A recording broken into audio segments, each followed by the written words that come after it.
Welcome, everyone or anyone. This is the video component of the H. France Salon. I'm Samuel Moyn. I teach history at Columbia University. And today I'm going to be interviewing Julian Bourg, who teaches history at Boston College and is the author of an outstanding book called From Revolution to Ethics on May 1968 and its impact on French intellectual life. The occasion today is an H. France forum an H. France Salon on Tony Judt's passing. The journal French Historical Studies has published a series of fascinating essays evaluating a very specific matter, which was Tony Judt's influence on the field of 20th century French intellectual history, and especially post-war French intellectual history. A few of us have responded to that panel, and Daniel Cohen of Rice University and Peter Gordon of Harvard University, along with myself, have offered brief texts which you can find as the main components of this H. France Salon. Julian, who was one of the contributors to French Historical Studies, has looked at these essays, which at times address him, and has been thinking very hard about Tony Judt, his writings on French intellectual history, and his legacy for those of us who continue to practice in the field. And I'm going to pose some questions to him about his essay and his thoughts on some of the responses to it in this salon. So first of all, welcome, Julian. Thanks, Sam. It's good to be with you. So, Julian, I thought I'd ask you to start by bringing the audience up to speed and reviewing for us some of the main ideas in the materials before us, notably your own essay, but also any general themes that you find percolating throughout all the thoughts about Tony. Of course, today is October 25th, 2011, and that's already more than a year since Tony's untimely passing. The first phase of response to Tony's death was, as one might expect for such a great man, very fulsome. And yet now we seem to be in a moment of a second look, or even a backlash. As you know, the journal, the New Left Review, the Marxist journal, has run an extremely critical essay in its newest issue, attacking the laudatory terms in which the memorialization of Tony proceeded in the last year. I wonder if you would give us a sense of where the FHS materials fit, your own essay, and the sequence in general. Yeah. So it's not surprising to me that there was a large reaction, widespread, not only in the United States but in Europe, to the passing of Tony Judt, who in his final years became one of our most important public intellectuals. It's taken a bit longer for the field of French history in particular to respond to his passing, and both the Forum in French Historical Studies and the Salon that we're participating in right now are really slowly coming to grips with the long-term impact of Tony Judt, in particular his two seminal works of the 1990s. You mentioned Dylan Riley's recent piece in the New Left Review, which is quite critical, and I read that recently and picked up on a particular thought that he had in some sense defending Jean-Paul Sartre long after the fact, our principal target of Tony Judt, and this issue of the relationship between ethics and politics.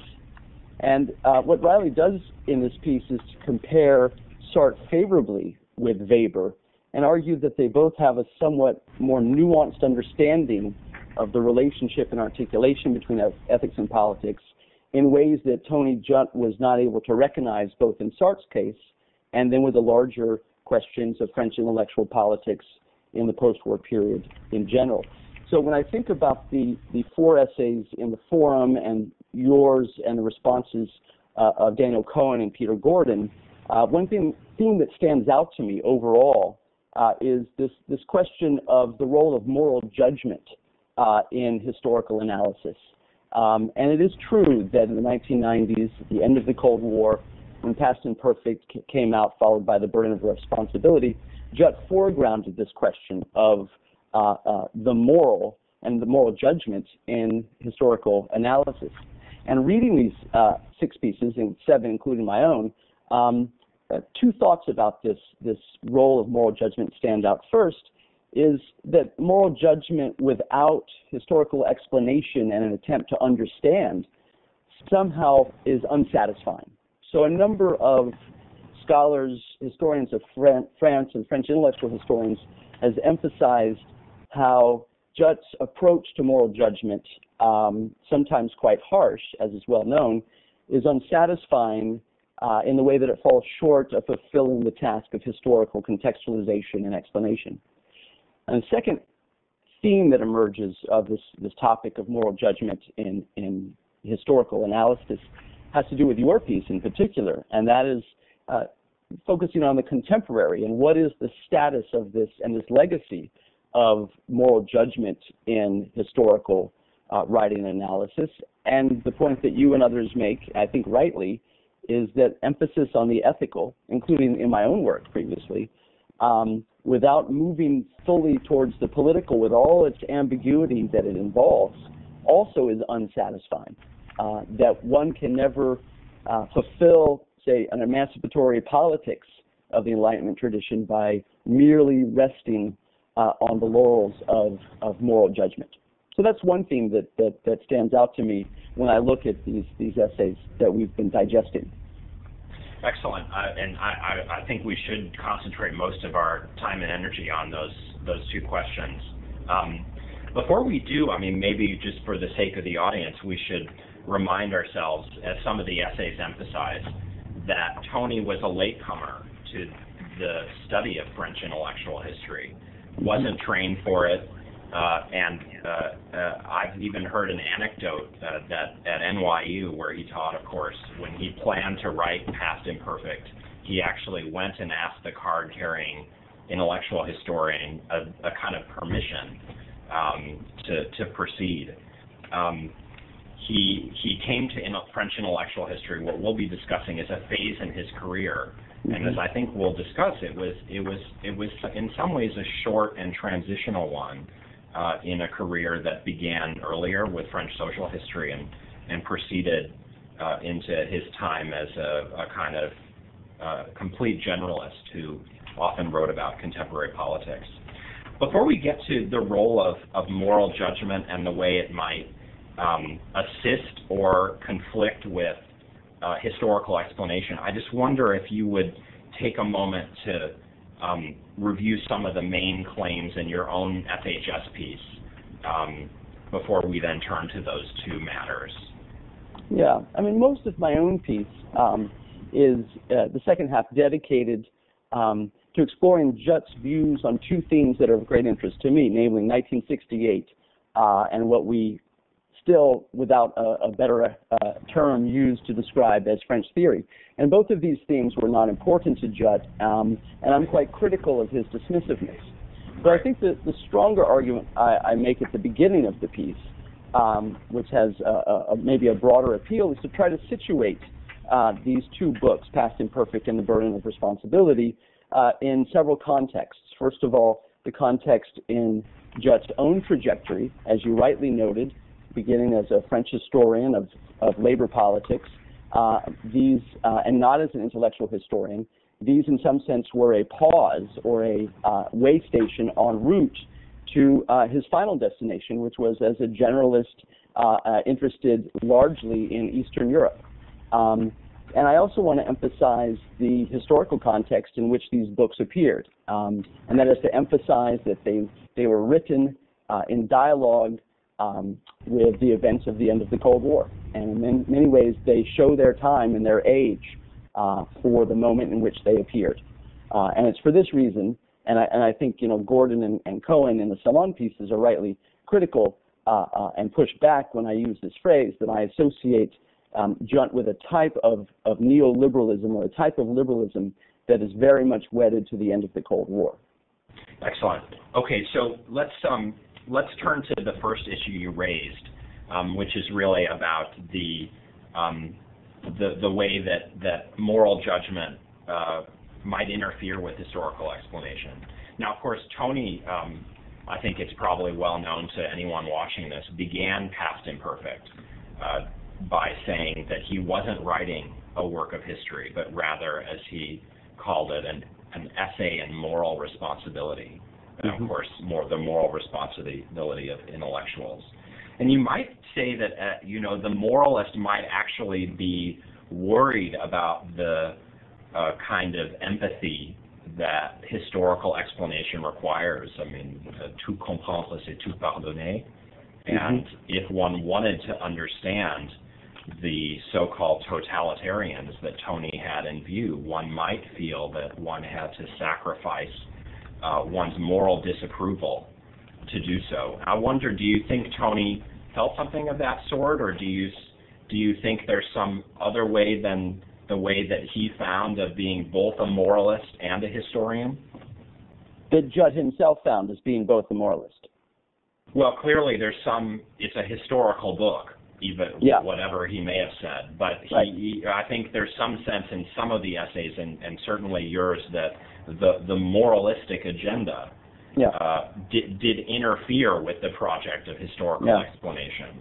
Yeah, I'm quite struck by how we call them, perhaps practitioners within the specific field of French intellectual history are less impressed by Past Imperfect than those scholars of French history who do not focus on intellectuals, for whom Past Imperfect remains a resource to understand intellectual life.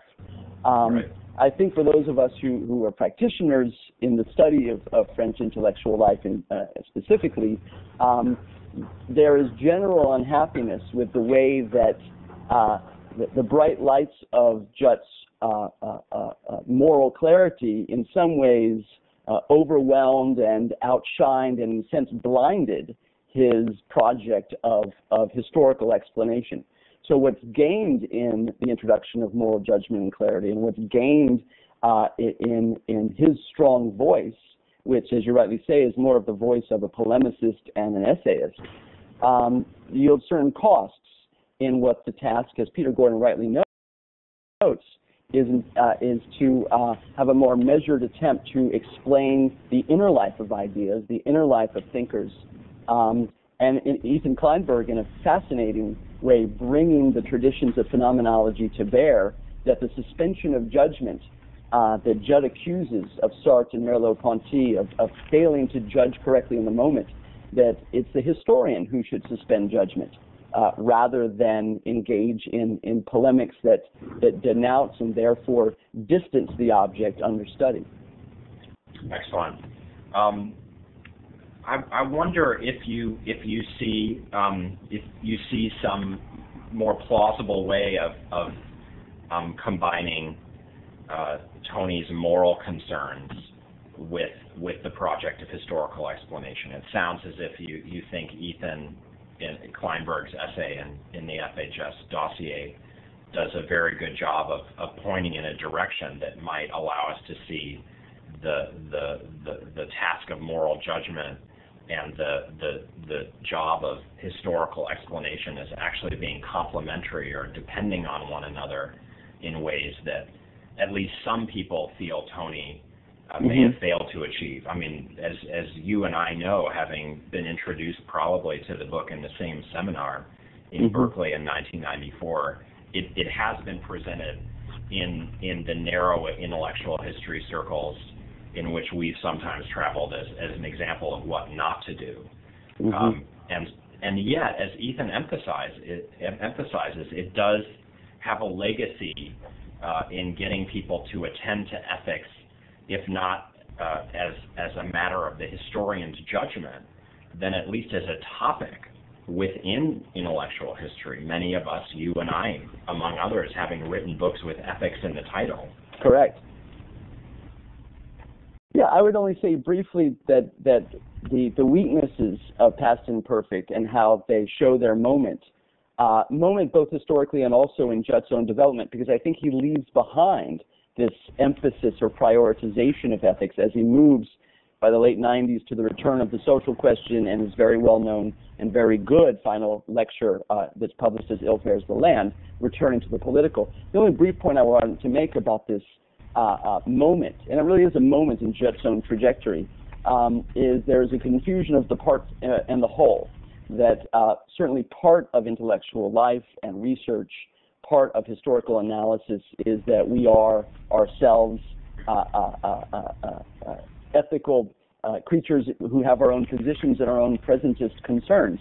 But if that overwhelms the project of explanation, understanding, overwhelms the hermeneutics of between the past and the present, then it creates a certain amount of blindness which overshadows the insight.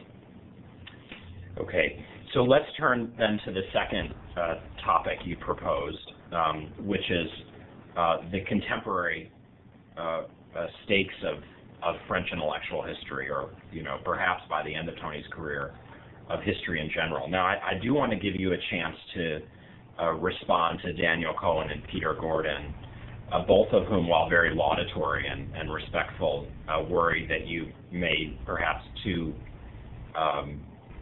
let's say, quickly or resolutely associate Tony with a particular neoliberal temptation of the immediate post-Cold War era. And I wonder if you could just remind us again of what they've said and how you might respond, defend yourself, or nuance your position, whatever. Sure. I guess the claim that I make to which they respond is that Judt's approach to post-war French intellectual history in the early 1990s opens up an avenue that others walk down, people such as Mark Lilla and Richard Wolin, for whom French intellectuals are a convenient and somewhat easy target for failing to fulfill a political vision that is ultimately liberal in nature, and a particular type of liberalism. So where Cohen and Gordon are absolutely correct to call me out is in the looseness of the term neoliberal. So in my own essay, I quote Judt in Ill Fares the Land, where he himself says, the term liberalism conceals more than it reveals, and this is true. But I guess what I want to, so what they say is that Tony Judt cannot be assimilated to what we understand in the popular way of neoliberalism, if that means the type of Reagan Thatcherite turn towards markets, in particular as a way of life, a market orthodoxy. And that's true. Judt, however, is very clearly embracing the type of liberalism in Past Imperfect that revolves around the individual. It is an epistemological commitment. It is a moral and political commitment. What one does not find at all in Past Imperfect is any appeal to social solidarity or the problems of equality and democracy. It is a very clear, and I would say, end of the Cold War, somewhat self-satisfied embrace of the liberalism over and against the traditions of social liberalism or social democracy. Past Imperfect is a deeply anti-statist book, and so I would disagree with Gordon about that. Judt is not original in his critique of the traditions of Jacobinism that are tied to a type of abstract universalism which Judt sees as hostile, inimical to a politics in which the sanctity of the individual is recognized. So too, I do think, in disagreement with Cohen, who I think of the 7 essays, Cohen's is the strongest embracing of Judt that we have. Perhaps as his former student, but I think it's a necessary and appreciated voice in the conversation. But I was sorry? Without doubt, yeah. Without doubt. But I do think there is more, this is Cohen's term, reveling in the demise of both Marxism and French intellectuals in Past Imperfect than Cohen perhaps recognizes and allows. And this really gets to the larger question. It is true that in the past decade, the last years of his life, Judt was very clearly talking social democracy. And this kind of leads me to your essay, and I'd like to hear more from you, if I could turn the question back to you. This question of move beyond a political model, economic, political, epistemological, that is based and rooted in the individual, and to return to questions of social solidarity and equality. And it seemed in your piece that you remain unsatisfied or have the judgment that Judt had a half measure, that he began to turn to the question of what can supplement and correct the liberal market orthodoxy that's been in place for decades now, and yet failed to imagine a social theory that could take the place of a defunct Marxism. And yet that absence was still there, that need to find a substitute, a surrogate, or as you put it succinctly, to move from an ethical position of antagonism, of saying what one is opposed to, which is the anti-totalitarian model, to a more constructive model of articulating what one is for. And that is a political question, which can never be as clean and neat as an ethical denunciation. I think that's right. I mean, I think you've summarized my main concerns. I myself agree with your presentation just now of where Tony seems to have been coming from in the early 90s when he wrote Past Imperfect. And indeed, in the mid-90s, when he was putting the finishing touches on the burden of responsibility, it's very difficult, in my opinion, to figure out exactly what responsibility means for Tony at that moment. I do agree with you. It's really about ethical comportment, but with not a lot of clarity about what the criteria would be for deciding what sorts of actors are successful in striving for responsibility and whatnot. And I'd add to your earlier criticism of Past Imperfect that he also seems to be unsympathetic to global inequality, yes, given his very acid remarks on anti-colonialism of the French intellectuals in Past Imperfect. I mean, as you say, he evolves, and I think there will be an open debate now about what was promising about his evolution. I myself do worry a bit about the vision of positive politics he provides us. I think the social democratic program, because it certainly is a program, it nonetheless remains a bit nostalgic in his last bit of thinking.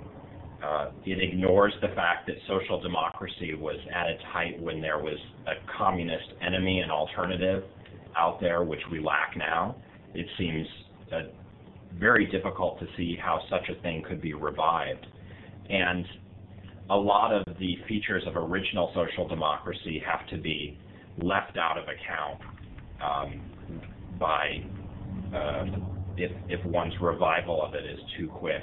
In an essay I've written on a related a book by Daniel Rogers, I say that the land fared ill before neoliberalism further blighted it, and it's not clear how turning back the clock to that model is going to be all that promising a solution. Still, I do agree with you that what's exciting about Tony's later career is his turn from ethical denunciation to the search for some political voice and a prescriptive voice, and one that's contestatory.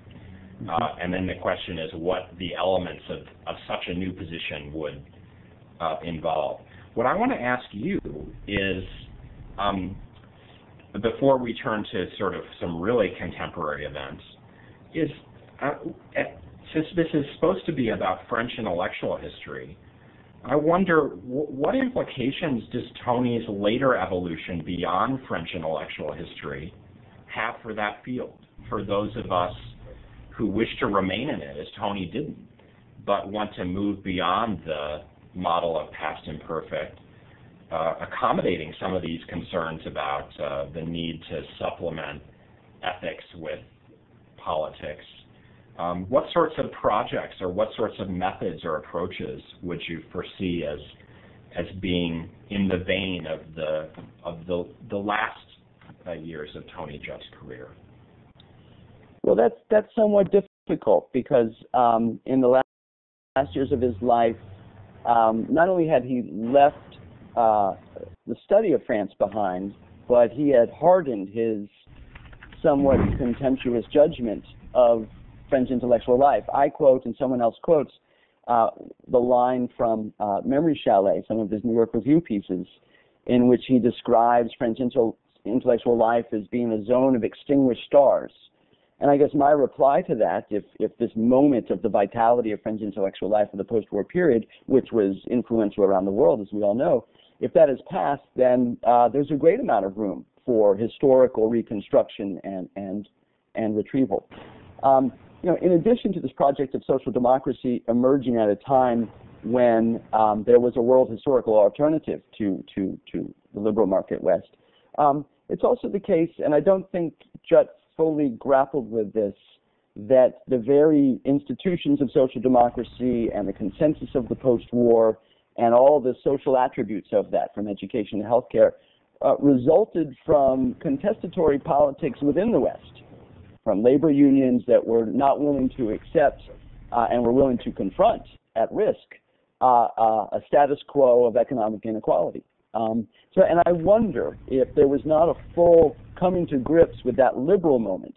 Part of the difficulty of Judt moving from that 90s period to a not fully articulated vision of creative or constructive politics, one piece that's missing may be both intellectuals as critics who are not looking to accommodate to prevailing paradigms but willing to challenge on the level of thought, which is not at all to dismiss Judt's influence and impact as a public intellectual, but also imagining politics as beyond the frame, both of a nostalgia looking back as well as, and it remains unsolved to me, of politics that moves beyond individuals, that is based on social solidarity and what I call at the end of my own book, collective enunciation. Mm-hmm. And the dilemma of that is that the politics of collective enunciation smell like illiberalism. They run the risk of illiberalism, which has, and this is where I think of maybe what Judt and Wolin and Lilla and others share, is a worry and a concern that to try to create a politics of collective enunciation is haunted by the many dark shadows of the 20th century, rightfully so, that led to horrible things. So I guess my claim again would be to think about democracy, and your own work on Rosa Vallon shows, and mine on Lefort, that there are sustained conversations about democracy in the post-war period that are irreducible to the image of Sartre's pro-Stalinism. Fair enough. I mean, that leads me to kind of a contemporary social movement politics that I think it would be an interesting place to conclude. I do take your point that the power of social movements isn't something that Tony seems to thematize very much, but I think in part, because of the era in which you and I were trained, we simply weren't aware of the earlier chapter of Tony's career about. That's actually, right. Which I've learned a lot more since his death than I knew about before. That's right. Going to various public events in his memory. And in particular, I learned about I learned famous essay of his called "The Clown in Regal Purple," which was intended as a critique of the social history in which he was bred in the beginning, for its lack of politics. Now, however that might cut, I just wanted to give you a chance to speculate what Tony might have said about contemporary affairs. We're witnessing, at least I'm witnessing, and you're witnessing as well, living in a major city, the Occupy Wall Street movement. Now, these movements have been faulted precisely for a kind of programmatic aphasia or deficit. They don't tell us what they're for. What they're certainly not for, apparently, is social democracy. They're not carrying Tony's "Il fares the land" as their standard. And when we see pictures of the informal libraries they've set up down on Wall Street, I haven't seen Tony's book in in the row. But I wonder if you'd like to speculate what he might say confronted by this latest, seemingly promising but also enigmatic social movement. Well, that's a difficult question to speculate about that. On contemporary Wall Street and opposition to Wall Street campaign, I would say that now we move into the realm of social action and the natural life cycles of social movements. And here, your model of being against before you are for something holds true. And whether this is the end game to be merely negative and contestatory, or whether there is an evolution into some more positive program, which actually I think the values and the vision is there for exactly the type of social democracy that Judt has in mind. Now, the question that I would have, and tragically we cannot have an answer, is the form of action itself, of occupying public space, as opposed to writing essays in the New York Review, is that an appropriate form of action that Judt would endorse? And it remains to be seen. It remains to be seen. And so, I guess the phrase I've been thinking about lately, having read all these essays about Judt, is this issue of rights, but a right that Judt didn't really focus on, and that's the right to be wrong. And what I mean by that, and I'll speak for myself first, that I may be wrong in my optimism about the Occupy Wall Street movements, but I still think it's worth the ambiguity of effort to imagine and try to create other possibilities. I was wrong about Obama, but I don't regret having worked on the campaign. And so what's interesting to me is that in your essay, which begins and closes with this issue of Judt telling you not to apologize or say you're sorry, and it's true that Judt was a very strong mind and a strong personality, but he also changed his mind. He also evolved and developed, and if he never came clean to renounce or break with his positions in the 90s, nor was he limited to them. And so this theme of the right to be wrong also, I think, applies to Past Imperfect. I mean, another way to tell the story that he does from 1944 to 1956 could have been subtitled The Education of Jean Paul Sartre. So that by 1956, right, Jean Paul Sartre does change, does evolve. And he does, it is true, turn to the third world, and there's problematic questions there, but there's also problematic questions with Camus' stance on Algeria. And so this phrase that some of the essay writers use, that I'd rather be wrong with Tony Judt than right with Sartre. Well, we don't know if Sartre was right about Algeria, but we do know that Camus was probably wrong in his rejection of self-determination for the colony in which he grew up. So there's something here about a flexibility of thought. And I guess maybe the last thing to say is one thing that I both admire and I find disappointing about Judt is that he didn't seem to practice the type of self-doubt that he admired in someone like Camus. To give ground on the possibility that one might be incorrect, and that there is a certain amount of wagering in history, and some of this wagering yields tremendously tragic consequences, and we're all indebted to Judt for having had the moral clarity to make that obvious to those of us who study in French intellectual history, taught by Western Marxists, weren't interested in a critique of fellow traveling as much as others were. And at the same time, I guess I remain somewhat circumspect about Judt's strength of mind and hardness of judgment when it comes to the fact that in history there are ambiguities and that choices are made and other possibilities are imagined that retrospectively turn out to have been closed or not good choices.